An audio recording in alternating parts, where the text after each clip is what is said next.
এটা মেয়ে হঠাৎ করে এসে হামাক করে কান্না শুরু করে দিচ্ছে। আমি তো ভয় পেয়ে গেছি, মেয়ে কান্দে হঠাৎ আমার সামনে এসে, আবার কোন ঝামেলা এই বয়সে। সে একটা নতুন অনুভূতি আসলে। এই যে আমি প্রতিদিন 1 তারিখ থেকে প্রতিদিন কিন্তু যাচ্ছি, অনেক কাজ ফেলে যাচ্ছি।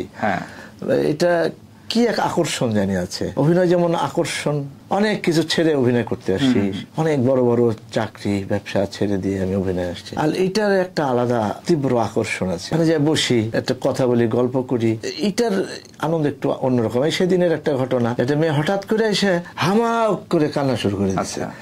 আমি তো ভয় পেয়ে গেছি, মেয়ে কান্দে হঠাৎ আমার সামনে এসে, আবার কোন ঝামেলা এই বয়সে। সে আপনার হাত ধরো কান্দতে কান্দতে বললে, আমি আমার হাত ধরে হাত কাঁপা শুরু হয়েছে ওর, আর কান্দতেছে।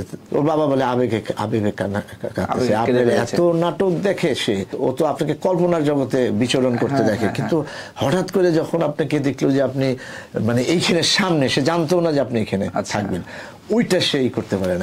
আমি বুঝতে পারছি, অসুবিধা নেই। সে আর হাত ছাড়ে না। তার বলতেছে আমি এটা দেখেছি, আপনার ওই নাটক দেখছি।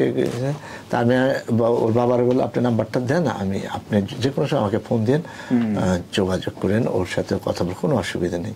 তো এই ধরনের যে মধুর, এই যে মানুষের যে ইন্টারেকশন, ভালোবাসা, আমাকে এগুলি মুগ্ধ করে আসলে জীবনে।